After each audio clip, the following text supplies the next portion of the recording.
The Fall of Constantinople 1453, a 10-minute storytelling script. Imagine a city so powerful that it stood for over 1,000 years. A city protected by enormous walls, filled with magnificent churches, crowded markets, and priceless treasures. A city that connected Europe and Asia and controlled one of the world's most important trade routes. This was Constantinople, the capital of the Byzantine Empire. But in the spring of 1453, everything changed. This is the story of the fall of Constantinople. The year is 1453. The once great Byzantine Empire had become only a shadow of its former glory. It had ruled vast territories for centuries, but after countless wars, invasions, and internal conflicts, almost everything had been lost.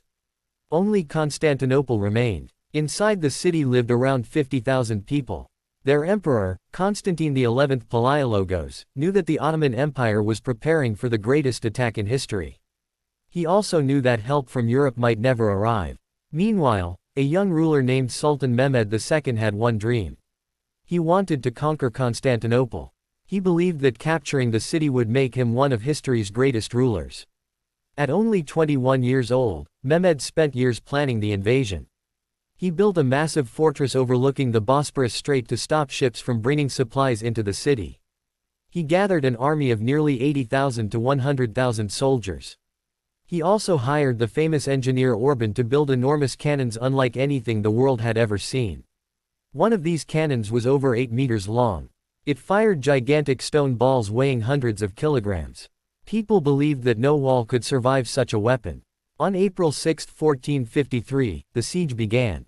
The Ottoman army surrounded Constantinople from every direction. The defenders had only about 7,000 soldiers, including brave volunteers from Italy led by Giovanni Giustiniani. The city's strongest defense was the legendary Theodosian walls.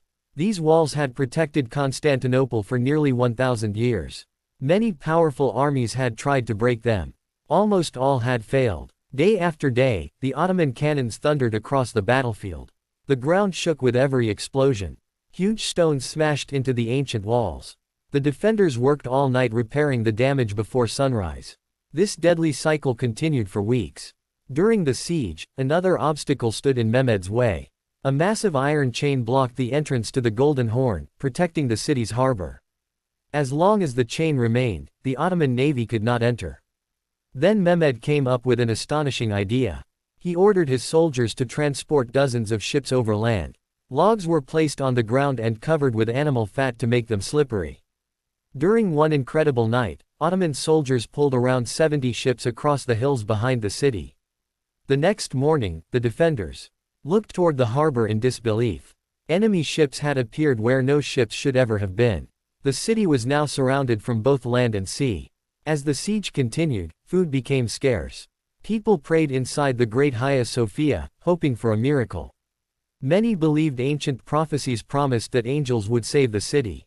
But no miracle came. European kingdoms were divided. Some promised help. Others did nothing. Only a few ships managed to reach Constantinople. It was far too little. By late May, the walls had suffered terrible damage. The defenders were exhausted. Many had been fighting every day for nearly 2 months. Mehmed knew the time for the final assault had arrived. Before dawn on May 29, 1453, thousands of Ottoman soldiers charged toward the walls. Wave after wave attacked. The first assaults were pushed back. Then came the elite janissaries. These highly trained soldiers advanced through the smoke and chaos. During the fighting, Giovanni Giustiniani was seriously wounded. He was carried away from the battlefield. His departure badly damaged the defenders' morale. At nearly the same time, Ottoman soldiers discovered a small gate, possibly the Kirkaporta Gate, left open or insufficiently guarded. They rushed inside and raised Ottoman flags on the walls. Confusion spread across the city. Emperor Constantine XI refused to surrender. Instead of escaping, he removed his royal symbols and joined his soldiers in the final battle. According to tradition, his last words were a desperate call asking if there was no Christian willing to strike him down rather than let him be captured. Then he disappeared into the fighting. His body was never identified with certainty. By sunrise, Constantinople had fallen. After more than 1,100 years, the Byzantine Empire had come to an end. Sultan Mehmed entered the city later that day. Instead of destroying Constantinople, he declared it the new capital of the Ottoman Empire. He ordered that Hagia Sophia be converted into a mosque while allowing many residents to continue living in the city. Over time, Constantinople became one of the greatest cities in the world once again. The conquest transformed global history. Many Greek scholars fled westward, bringing ancient knowledge and manuscripts that helped inspire the Renaissance. European kingdoms searched for new sea routes to Asia because Ottoman control made traditional trade more difficult. This search eventually led to the Great Age of Exploration. Just decades later, explorers like Christopher Columbus would sail across the Atlantic, changing world history forever. Today, Constantinople is known as Istanbul, one of the world's largest and most historic cities. Its skyline still reflects the meeting of two civilizations. The walls that once defended an empire still stand in many places. The story of 1453 remains one of history's most dramatic moments. It was the end of an empire that had lasted more than 1,000 years, and the beginning of a new chapter that shaped the modern world forever.